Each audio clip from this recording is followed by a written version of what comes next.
Tudo bom? É uma alegria enorme estar com você aqui hoje, outra vez, em nome de Jesus.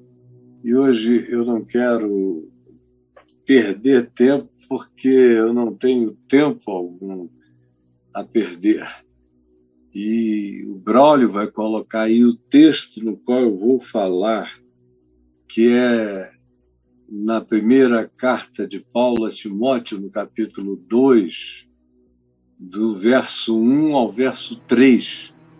Então, vá chegando, vá lembrando os amigos, vá convidando, mas eu vou correndo. Aqui está tudo gravado, então quem chegar à tarde é só começar do começo para assistir tudo. Então, veja bem, olha só, primeira carta de Paulo a Timóteo, capítulo 2, do verso 1 ao verso 3, que diz assim: antes de tudo, exorto, antes de tudo, pois, antes de qualquer outra coisa, nos tempos em que nós estamos vivendo, diz Paulo a uma pessoa muito mais jovem do que ele, a quem ele considera como um filho, porque ele o criara no Evangelho e o estava criando na vida. Então, é natural que você se sinta pai daquele mais jovem a quem você ama, a quem você ensina e de quem você cuida. É assim que Paulo se sentia em relação a Timóteo.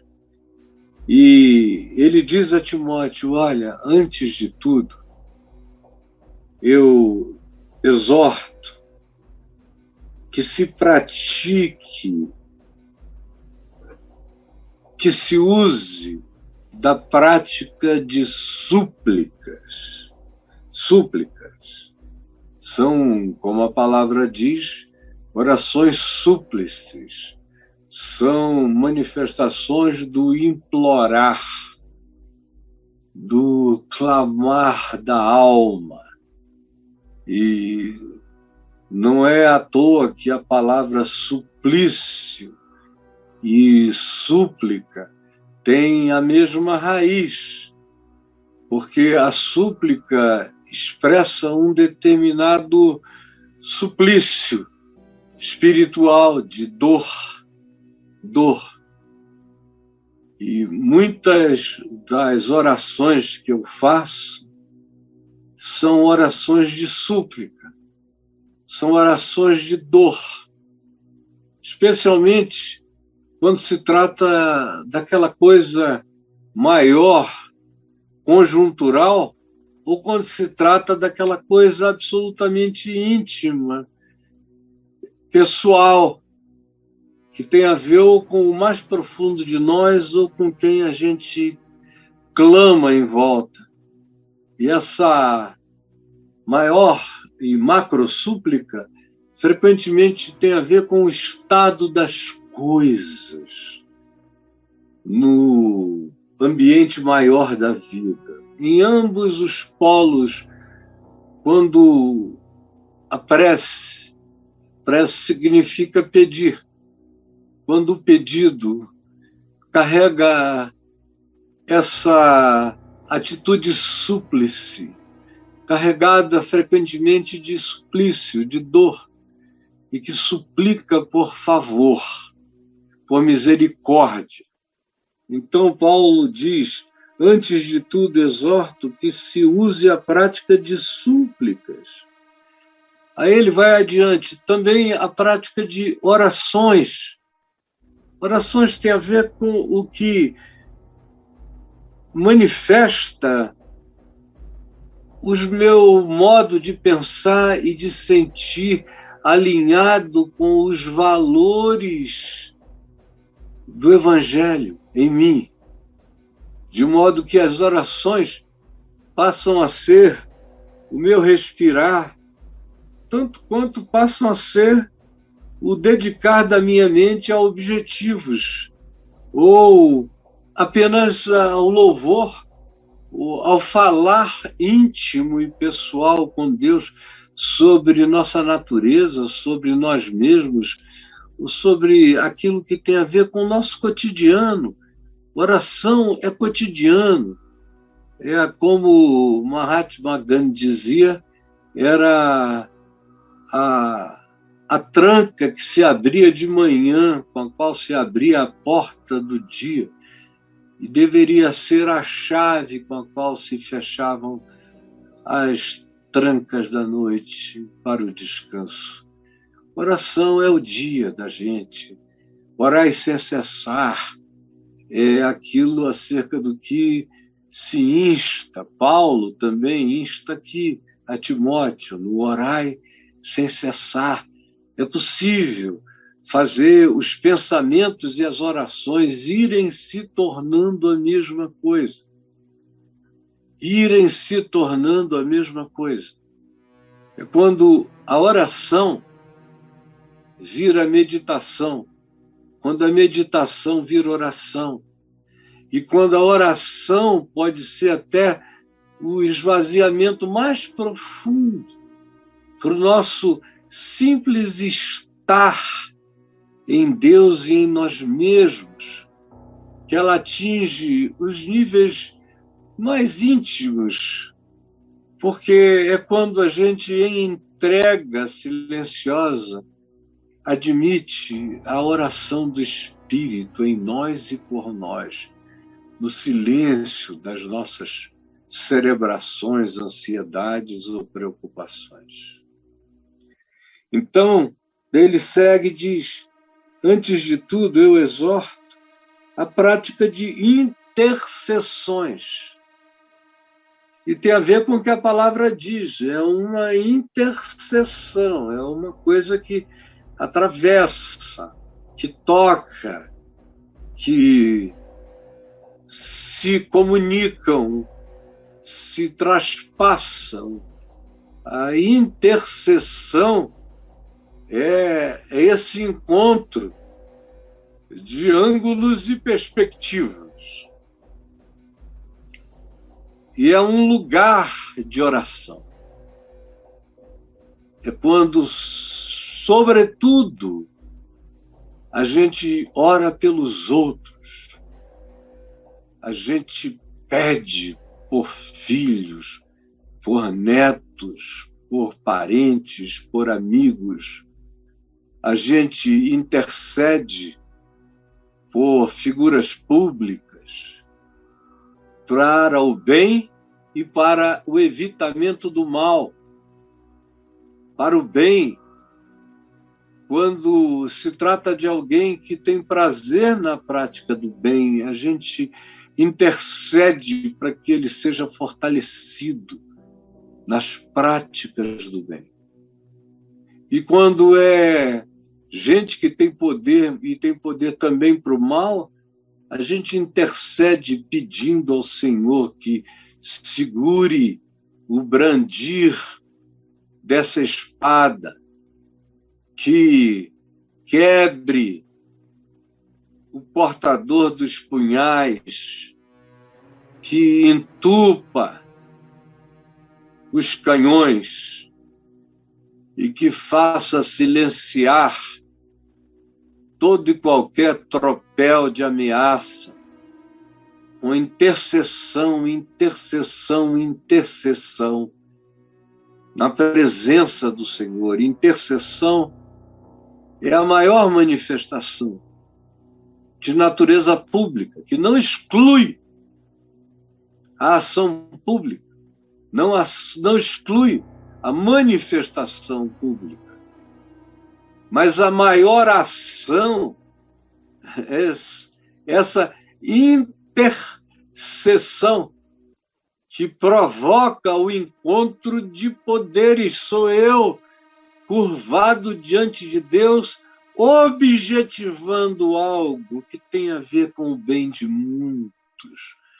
Muitas vezes, outra vez tem a ver com a necessidade de um, de dois, de alguém. Mas quantas foram as intercessões que subiram na Inglaterra, quando a Inglaterra se sentia vencida e os alemães invadiram de maneira aérea, bombardeando Londres, todo mundo se refugiando nos metrôs, as catedrais foram atingidas, algumas cidades foram devastadas, e é um milagre que ainda tenha sobrado tudo que sobrou. No país de Gales, por exemplo, havia aquelas histórias, logo depois da guerra, que diziam que pilotos alemães não bombardearam Gales como poderiam ter bombardeado, porque disseram e reportaram aos seus comandantes que a cidade já estava toda em fogo. E aí então receberam ordem para voltar. E Gales não foi atingida porque o fogo era de milhares de pessoas orando, clamando e pedindo compaixão a Deus pelas suas vidas e pelas vidas de outros tantos. Intercessão muitas vezes tem essa dimensão maior. Ações de graças, que a nossa gratidão, não apenas na hora da refeição, mas a nossa gratidão. Olha, se tem uma hora onde eu não consigo não comer gratidão, é na hora que eu estou comendo, porque a minha mulher, meus filhos e especialmente minha mulher e minha neta me dizem que eu gemo, que parece uma coisa assim primitiva. Como eu como, eu como, eu como, eu como, eu como. Amor, gratidão, alegria, prazer, a bagaça, adoro. Meu Deus, coisas que eu como todo dia, que eu amo. E abacate. Ai, o abacate me gera tantas ações de graças. A manga, meu Deus, o que é uma manga, Jesus? Que coisa maravilhosa. Mamão, eu fico igual um bichinho ali, no mamão. Ai, eu como abacaxi doce, quando está docinho, toda manhã quando tem. Laranja, eu chupo várias por dia, adoro me atolar no bagaço. Tangerina doce, meu Jesus, eu como. E uva. Você diz, quem é você? Eu sou um morcego da Amazônia. Eu nasci nas frutas, eu sou um ser frutífero. E tenho esse prazer, eu me alimento disso. E mais do que de qualquer outra coisa, eu como todas as comidas, carne, peixe, muita verdura, graças a Deus. Mas o meu prazer está aí, essa aí tem a ver com o meu manjar do paraíso. São essas coisas que me enchem de ação de graça de manhã, toda hora.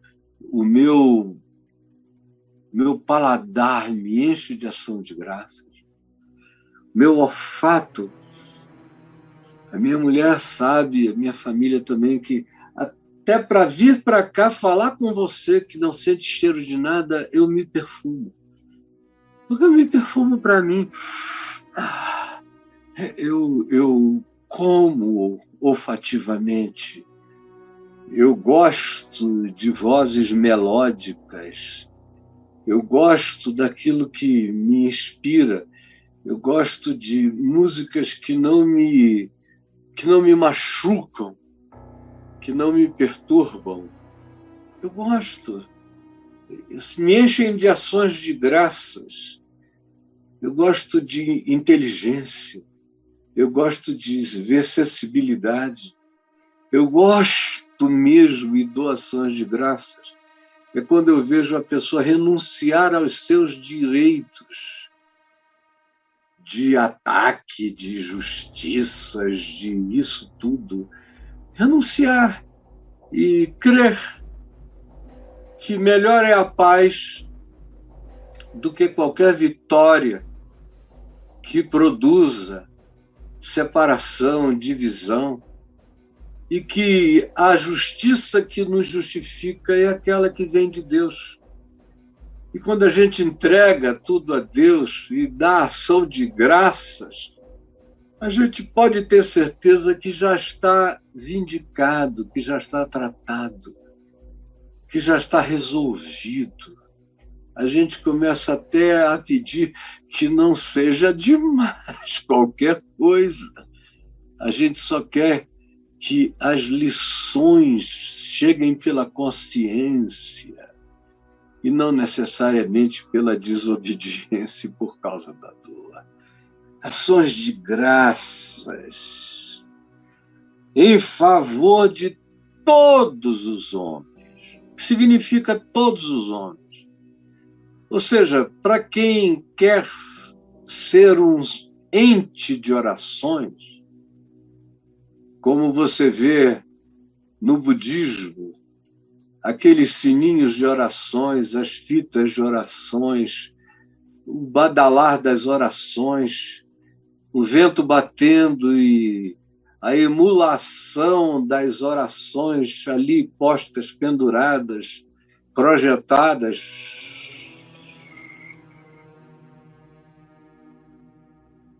A minha vida, se eu quero ser um ente assim, se eu quero me tornar uma oração ambulante, uma intercessão vivente, se eu quero ser uma súplica caminhante, se eu desejo me transformar num ente de atravessamento da invisibilidade da história, colocando o meu desejo do bem em favor da vida, e se eu quero ser membro desse coral de glórias e positividades e bondades e melodias celestiais de ações de graças, eu preciso saber que isso tem que ser feito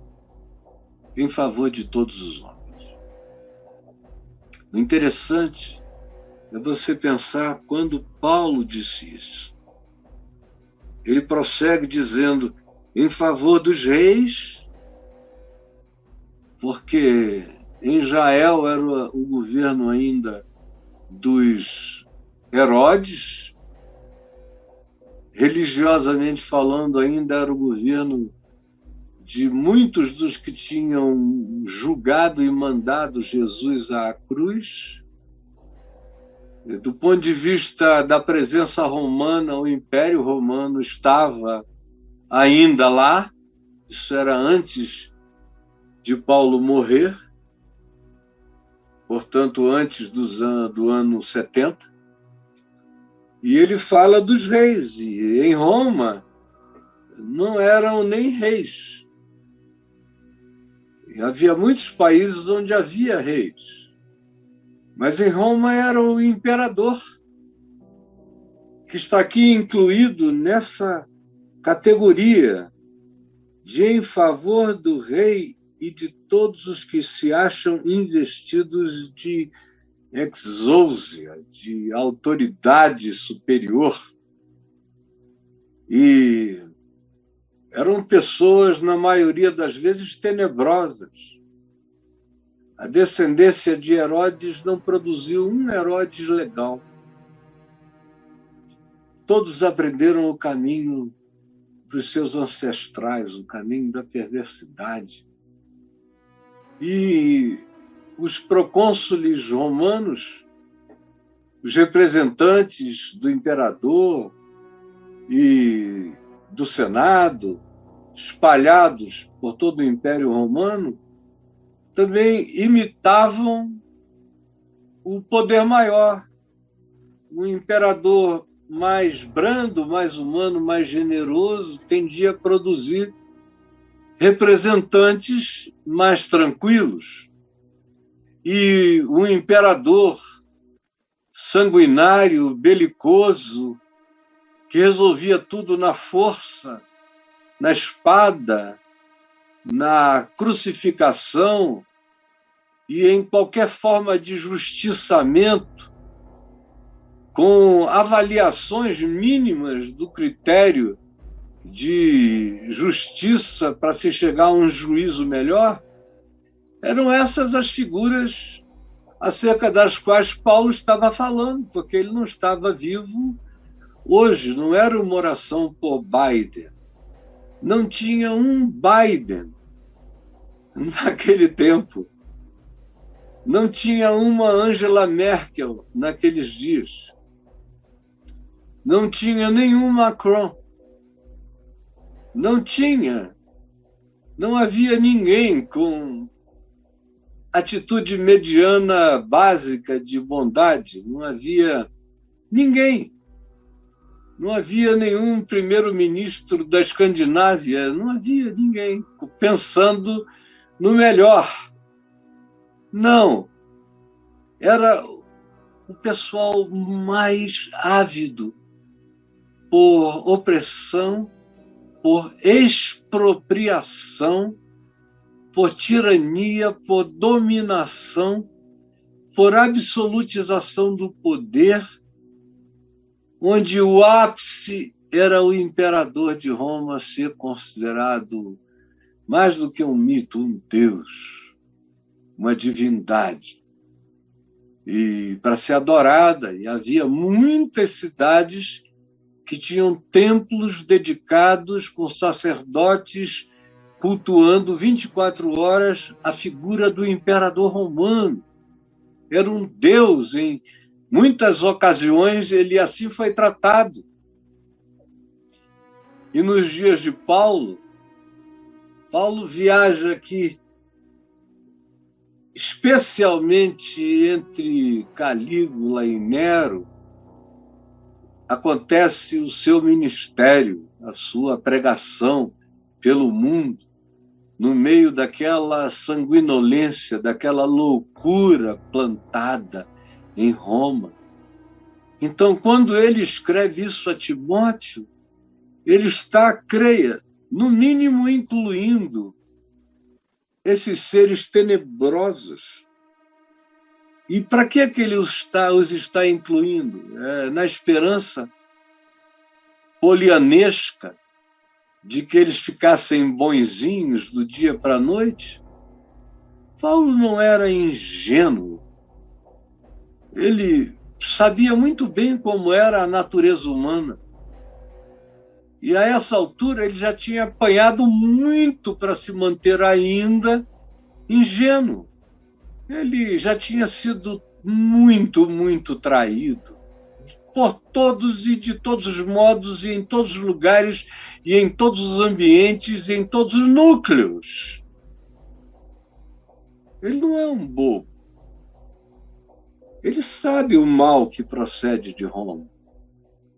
Ele sabe o que é a humilhação dos escravos, o poder dominante dos senhores, dos amos, a condição humilhante das mulheres, mas que ele tem que ainda se relacionar com a média dos seus dias para poder não estourar os odres, manter um mínimo de subsistência para os outros, nem tanto para ele. Mas ele sabe que em Cristo ninguém é diferente de ninguém, nem homem de mulher, nem escravo de liberto, nem judeu é superior a qualquer outra etnia ou raça no mundo. Ele sabia, ele ensinava isso, ele cria assim. Então, o que é que ele está dizendo quando ele diz, olha, usem de súplicas, porque, meu Deus, num império como o de Nero, tudo que não havia, que não faltava, melhor dizendo, era a necessidade de que não houvessem súplicas. Nero dava razões diárias para as pessoas viverem em estado de súplica. de oração, de intercessão, de ação de graças. Não era nem pelo que o cara não fazia, é pelo que o que ele fazia ainda não tinha nos atingido, ainda não tinha se voltado contra nós. E também por todas as outras coisas que tinham a ver com a alegria da provisão de Deus. Mas, quando ele fala de reis e de autoridades, ele está falando dessas figuras. E aí ele diz por que a gente tem que orar, interceder diariamente diante de Deus. Diariamente diante de Deus, e eu não tenho razão para não fazer isso. Todo dia, porque aquele que nos governa vive a uns 3,5 km daqui em linha reta, 4, estourando. Passando o lago, chega lá. Então eu não tenho a menor razão. Eu oro por gente na Índia. Por que eu não oro por alguém revestido de autoridade aqui do meu lado? E faço isso com súplicas, orações dioturnas, intercessões, ações de graça quando eu vejo qualquer recuo que diminua a ameaça, o medo, o perigo. Faço isso em favor de todos os homens e também em favor dos presidentes, das instituições, dos que estão investidos de autoridade. Para quê? Eu estou falando sobre o seguinte tema: a política de Deus. É sobre isso que eu estou falando. Braulio vai colocar aí a política de Deus. Para quê? Para que a gente alcance o estado de política de Deus. Política diz respeito à sociedade, à cidade, à polis, ao que é de todos. E como a república é a coisa pública que pertence a todos os que fazem parte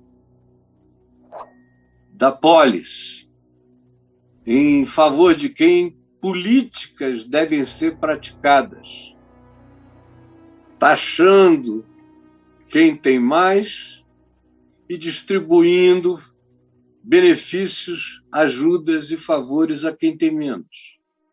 Esse sempre foi o objetivo da política, desde os gregos, desde 600 antes de Cristo. Esse era o objetivo da política. Esse era o objetivo da coisa pública, da res pública. Parece que, com certeza, não parece, mas até o dia de hoje tem gente, a maioria das pessoas não entendeu isso.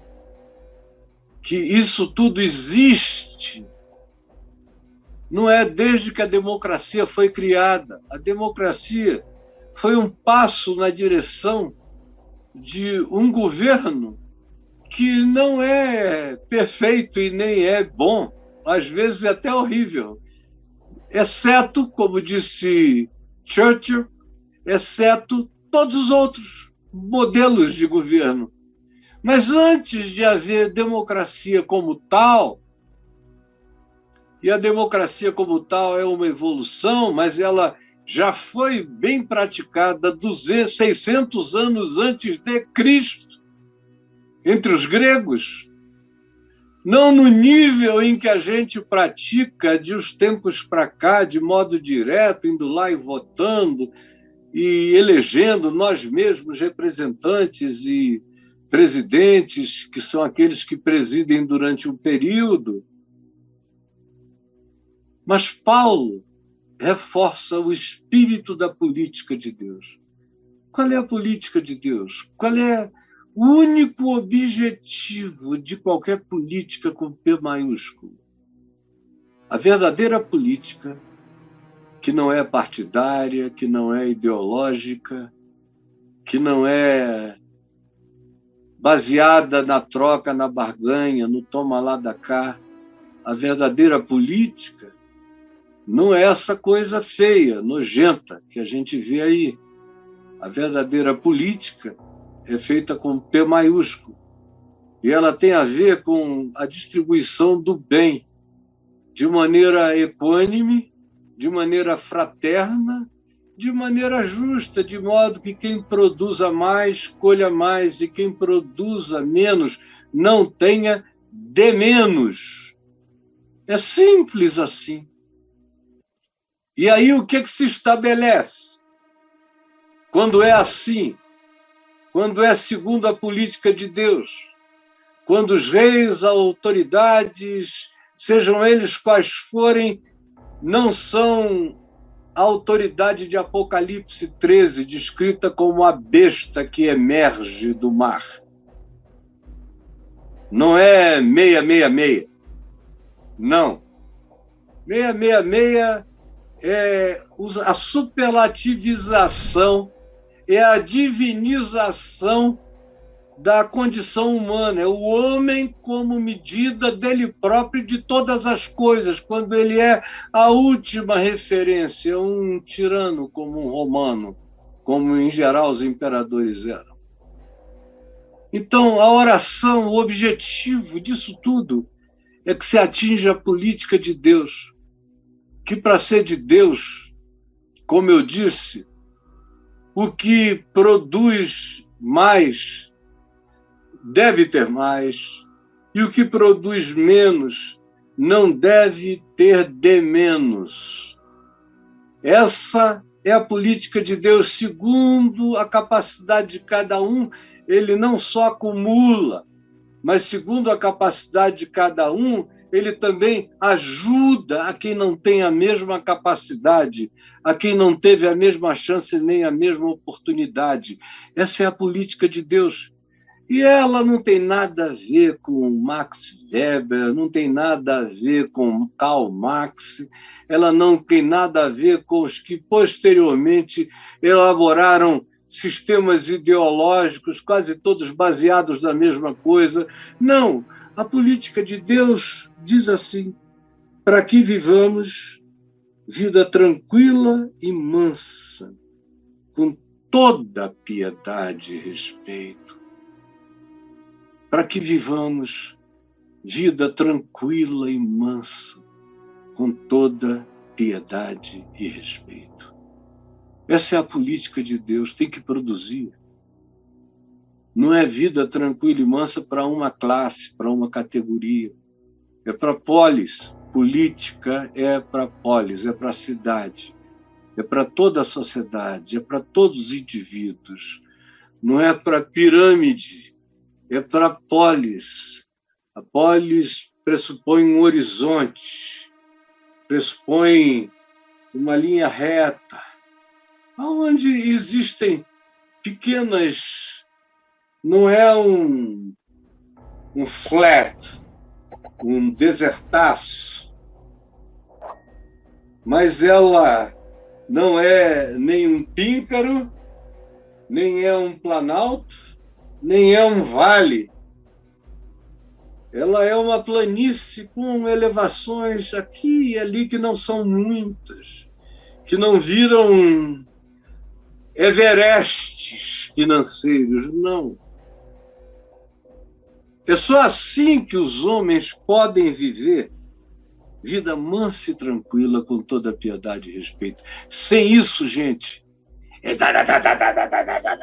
favela para sempre, é PM eternamente, é ameaça, é raiva, é homem enlouquecido, botando a força bruta contra a fraqueza da esposa, é frustração, é raiva, é ódio, é maldição, é loucura, é droga, é medo, é ameaça, é polarização, é choque, é conflito.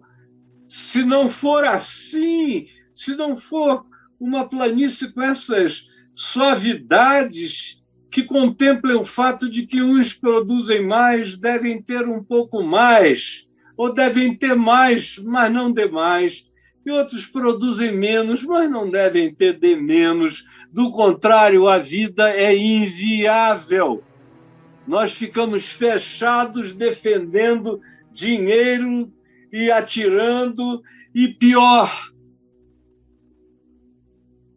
nesse momento atual do Brasil, nos últimos 2 anos, ontem eu estava vendo que os compradores de armas para suposto treinamento ou prática esportiva em centros de treinamento de tiro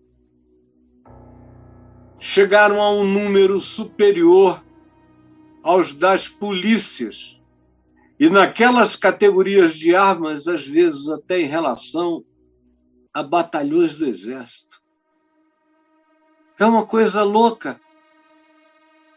Como ninguém está se preparando para a vida piedosa e mansa e tranquila, para ser vivida com toda piedade e respeito.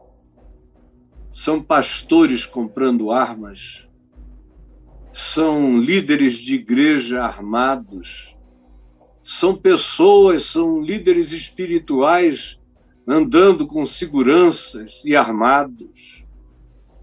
Estão esperando vida mansa e tranquila para ser vivida com toda piedade e respeito? Ou o projeto de nação que eles têm é esse mesmo? Pode continuar assim como está, porque eles têm armas em demasia, seguranças em suficiência, grades altas o bastante para que os miseráveis fiquem de fora e as bolhas de privilégios inenarráveis fiquem do lado de dentro. Aí nós só teremos versões piores do que nós já temos. O que nós já temos é pior do que o que nós tivemos, e o que nós tivemos já foi pior do que o que tínhamos antes. E o que temos agora é pior do que o que jamais tivemos. Seguindo essa lógica, o que vem por aí é pior. É pior. E eu não estou me referindo à troca de governanças, eu estou me referindo a se o espírito que prevalece agora continuar, não importa o que venha, só virá piorar e só virá tirar de nós toda a chance de todos nós de vivermos vida justa, piedosa, mansa e tranquila, com toda a paz, porque a política de Deus é essa. O que quer que chegue, tem que chegar para promover o que seja para nós vida. Vida tranquila, vida mansa, vida vivida com toda piedade, bondade, compaixão, um estilo de vida que melhore os homens, os coloquem numa situação de gente mais misericordiosa, mais piedosa. O evangelho que não gera piedade em mim, que não me faz piedoso, e não é piedoso andar assim com cara de bobo olhando para anjo, não. É piedoso para o meu próximo. Só existe piedade verdadeira em relação ao outro, ao meu próximo, a você. O resto é balela. Respeito é respeito pelo meu próximo, porque também blasfêmia contra o próximo, contra a vida. O estado de vida da gente é um estado de vida blasfemo perante os céus. A política de Deus é essa. Não se quer saber de nada, tem que haver liberdade, tem que haver justiça, tem que haver equidade, para que haja alegria, felicidade. O objetivo de qualquer política humana tem que ser a produção de verdade, justiça e paz, que é o que produz alegria, que é o que nos coloca nesse patamar de uma vida tranquila e mansa, experimentada com toda piedade e respeito. É pedir demais? Isso não é preciso ser de direita, de esquerda, tem que ser humano. É a única ideologia que vocês não querem abraçar. Eu vejo o pessoal se confessando de direita extrema, com orgulho fabuloso, de esquerda resistente, com outro orgulho, e às vezes com total, profunda e absoluta desumanidade, apenas assumindo que se é de esquerda é mais humano e se é de direita é menos humano. Eu conheço gente humana de direita e conheço muita gente desumana de esquerda, e a maioria dos bons humanos que eu conheço não está brigando em nenhum desses flancos. Está querendo promover o que possa nos trazer vida piedosa e tranquila para ser vivida com toda piedade e respeito. Ontem eu estava lendo que se tivesse que chamar um país de comunista no mundo, ter-se-ia que chamar a Dinamarca de comunista, porque foi o único lugar, exceto alguns outros ali também na Europa nórdica, como a Noruega, a Suécia e alguns outros ali naquele cantinho mais gelado da Europa, mas nada como a Noruega, por exemplo. A Islândia também é difícil de bater, mas a Noruega é uma sociedade mais complexa. Então, o que se tem lá é que o primeiro-ministro, tanto quanto os outros oficiais de gabinete e os que representam Senado, deputado, vereança, o que quer que seja contra o nome, praticamente todo mundo ganha exatamente igual, com uma diferença mínima de 1,6 aqui e ali. E a sociedade toda na mesma média. E a renda per capita se torna imensa. E a prosperidade vem não porque alguns podem comprar tudo, mas porque todos podem ter acesso a todas as coisas. Aí se começa a viver uma vida cada vez mais tranquila e mansa, com menos loucura, menos explosão, menos baioneta. Vida tranquila e mansa, que pode ser vivida com mútuo respeito e podem desenvolver piedade. Alguns desses países mais equilibrados da Europa nórdica são também alguns dos maiores contribuintes mundiais de políticas de preservação do ambiente, de saúde na África, de situações horrorosas, porque piedade é uma coisa que se aprende. Tem gente que nasce má, mas o homem mau, criado numa sociedade justa, fica contido. O ser humano mau, todavia, criado numa sociedade corrupta, se alastra. E o homem perverso, a mulher perversa, criados e desenvolvidos numa sociedade iníqua e violenta, se tornam violentos, quase sempre.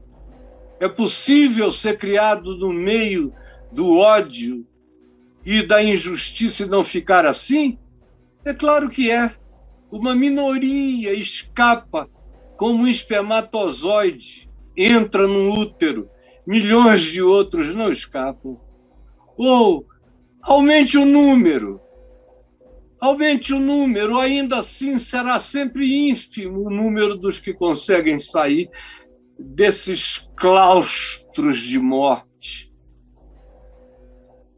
Minha gente, Se o Evangelho não produzir esse entendimento, essa política de Deus em nós, ele terá sido pregado em vão.